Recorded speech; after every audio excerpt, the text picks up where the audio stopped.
Bonjour à tous, merci de nous préférer pour le 12h45. Voici le sommaire. Lutte contre le coronavirus, les artistes du continent mettent leur notoriété au profit du combat contre cette maladie. Une mobilisation qui prend des formes multiples et témoigne de la préoccupation à la mesure du danger inhérent à la pandémie.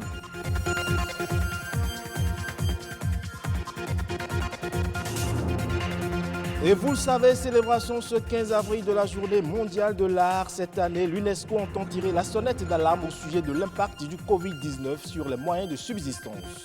Et enfin, au Sénégal, les tradipraticiens sont associés à la lutte contre le coronavirus. Cela à travers des séances d'information et de sensibilisation afin d'en faire des relais auprès des communautés pour l'adoption des gestes barrières.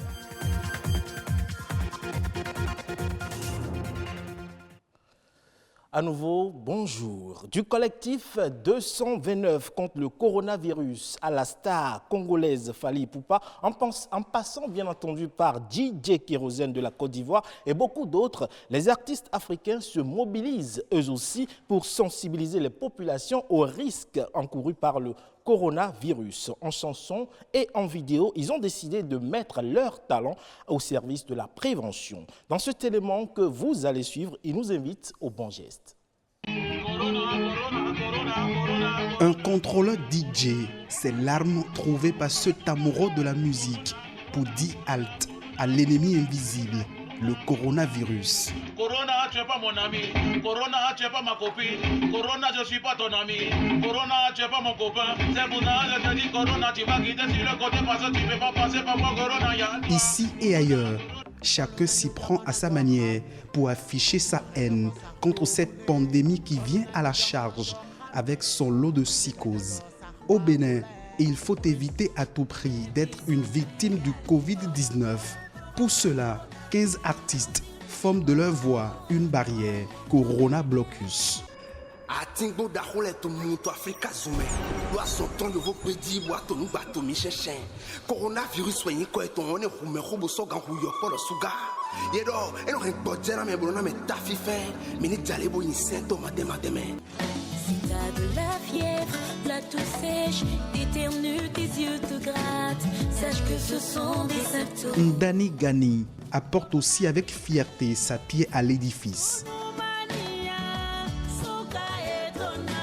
En tant qu'artiste, ça fait un plaisir de participer à cette chanson de sensibilisation puisque je me dis que quand même c'est la meilleure manière du moins d'atteindre la population. Fati a l'aide également de sa plus belle voix sur les gestes à éviter.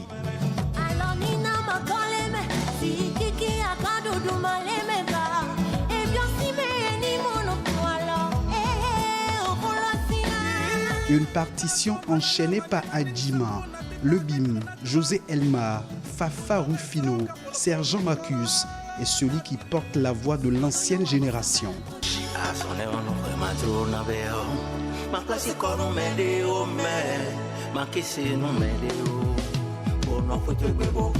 Je suis conscient que cette maladie s'intéresse d'abord aux gens du troisième âge. J'appartiens à cette génération. Donc j'ai besoin de sensibiliser les miens. Il faut que tous ceux qui sont de ma génération se sentent concernés. Pour que le coronavirus ne fasse pas des morts en cascade, beaucoup d'autres artistes africains font de la prévention. Respectons les consignes d'hygiène données par le gouvernement. Fally Ipupa, obligé de rester confiné, se laisse aussi aller à son inspiration musicale et sensibilise en mode acoustique. Confinement, oui, oui, oui, oui. Rester à la maison, oui, oui, oui, oui. Entre déni de la maladie pour certains et insouciance pour d'autres, plusieurs personnes banalisent les mesures barrières. Erreur.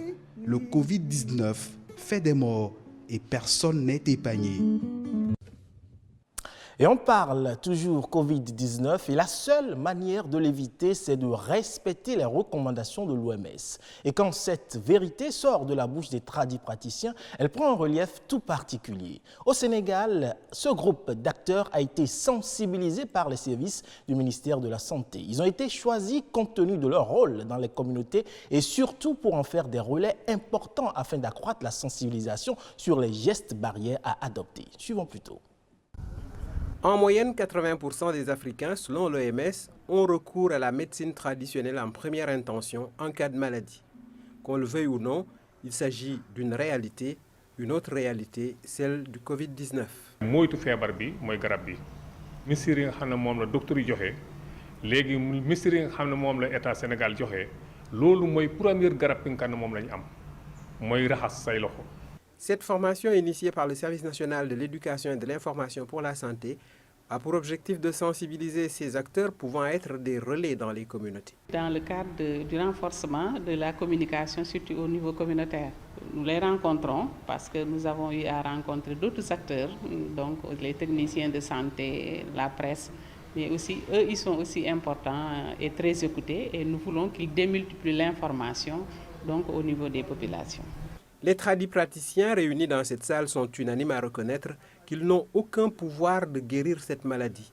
La raison est simple, personne ne la connaissait avant. nañu maandu xam ne feebar bi mënuñ ko faj mu bañ a yàq li nga xam ne moom la ñu xamoon sooy wax na nga wax lu nga xam soo xamulee na nga noppi sooy defal li nga xam soo mënoo def bayil. Cette position pleine de sagesse doit être vulgarisée et partagée avec les populations qui ont souvent recours à eux. Être propre. Et avoir des masques, avoir des gants et ne pas vraiment se mélanger de trop comme ça. Le ministère de la Santé a une division chargée de la médecine traditionnelle qui encadre la pratique. Elle ne doit en aucun cas être l'affaire de charlatans. Le soigne-tout n'existe dans aucune médecine. On célèbre aujourd'hui, 15 avril, comme je le disais dans les titres, la journée mondiale de l'art. Une journée qui a pour vocation de mettre en avant les artistes, mais aussi le patrimoine et les activités artistiques. Dans un contexte marqué par le coronavirus, le thème de cette année est l'impact du Covid-19 sur la culture. Occasion donc pour s'interroger sur les conséquences négatives de cette pandémie sur les moyens de subsistance des artistes et des professionnels de la culture. Fleurel Adjovi et Rodrigue Babagoto.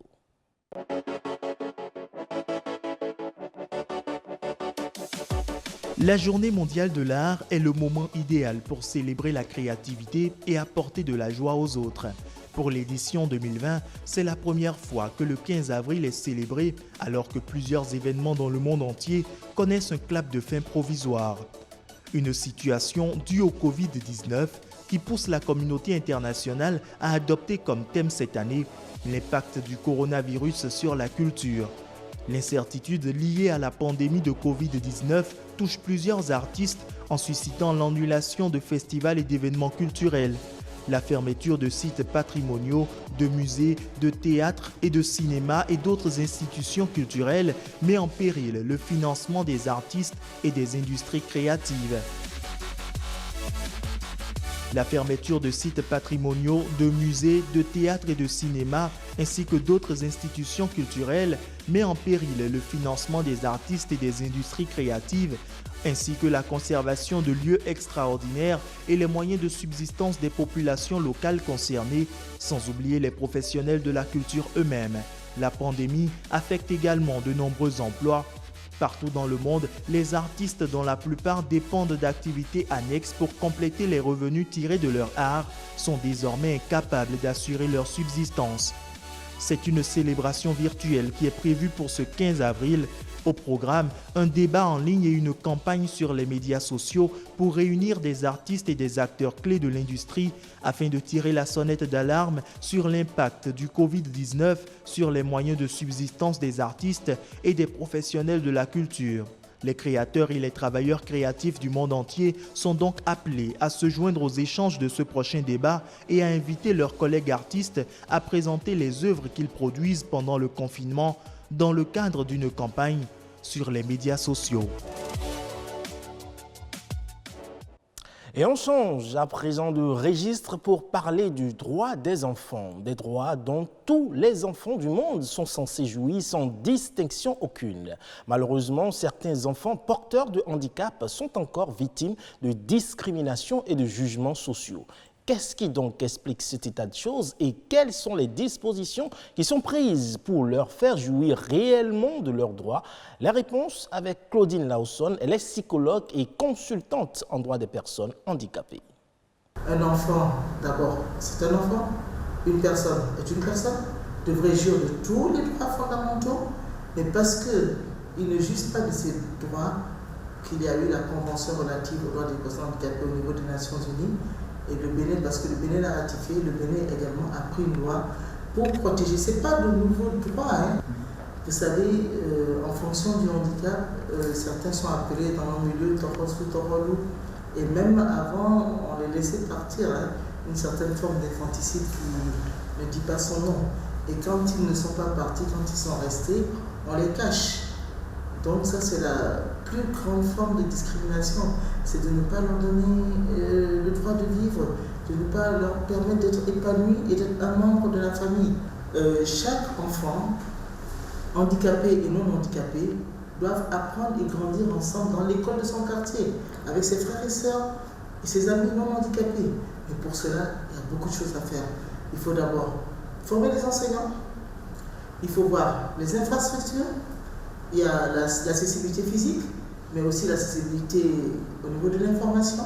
Il faut revoir aussi le programme. Et quand ils vont commencer à composer, il faut compenser par même temps.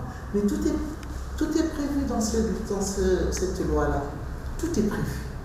Et si cette loi, qui malheureusement n'a pas encore de décret d'application, si cette loi de 2017-06 du 29 septembre 2017 portant protection et promotion des droits des personnes handicapées en République du Bénin, dans tous ces articles, tout est fait pour que la personne handicapée puisse vivre partout.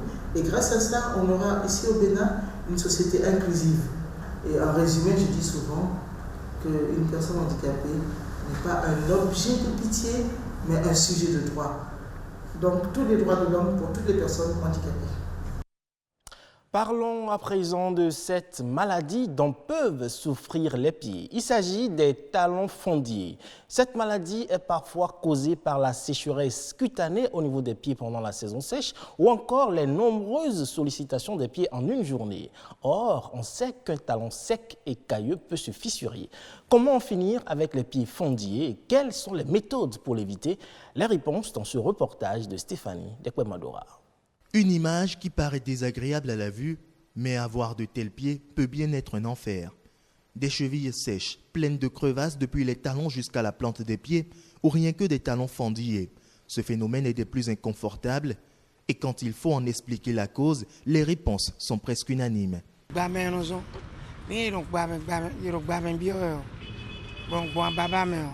Lorsqu'on patauge fréquemment dans la boue, cela peut provoquer le fendillement des pieds, mais c'est surtout l'harmattan qui en est la cause. C'est souvent en période d'harmattan que les pieds des gens se fendillent. C'est quand l'air est vraiment sec que ça se constate. Pas faux, l'harmattan peut effectivement être à la base des fissures au niveau des talons pour ceux qui ne s'hydratent pas suffisamment la peau lorsque souffle ce vent sec. Pourtant, bien d'autres raisons expliquent l'apparition de crevasses aux pieds. Vous avez des familles dans lesquelles les gens font de l'asthme, de la rhinite, de la sinusite, de la conjonctivite allergique. Et dans cette famille, vous avez au niveau donc de la peau donc une enzyme qui est déficitaire que l'on appelle la filagrine. Cette filagrine étant déficitaire ou absente, la personne va à la douche, mais la quantité d'eau aspirée par la peau est tellement faible que 5 minutes après, cette personne devient toute sèche. Quelqu'un qui met des chaussures dont le fond semble dur, le fait donc d'avoir à marcher dans cette chaussure qui n'est pas appropriée donc à la physiologie et à la physique du pied peut en général donner des fendillements. À cela s'ajoutent également les infections telles que la syphilis secondaire. Heureusement, souffrir de ce mal n'est pas une fin en soi. Dans les salons d'esthétique, on sait comment s'y prendre dans de tels cas. Vous allez faire la pédicure chez l'esthéticienne qui prend soin de vos pieds. Elle va procéder à quelques soins. Ça veut dire quoi? Elle va d'abord tremper vos pieds dans de l'eau chaude, dans de l'eau tiède, et mettre avec quelques produits et frotter avec la pierre ponce. Gommer pour enlever les cellules mortes, puis l'hydrater en profondeur avec un massage et mettre des produits traitants et cicatrisants.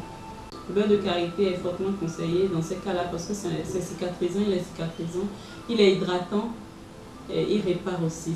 Boire 1,5 à 2 litres d'eau par jour permet également de prévenir cette sécheresse cutanée. Cependant, face à une résistance des crevasses, consulter un dermatologue ou un médecin est la seule option pour des talons et plantes des pieds sains. Et vous l'avez compris, c'était un reportage présenté plutôt par par Rodrigue Babagweto, j'allais dire. Et merci pour votre aimable attention. Ce journal prend fin. Le programme se poursuit sur BB24.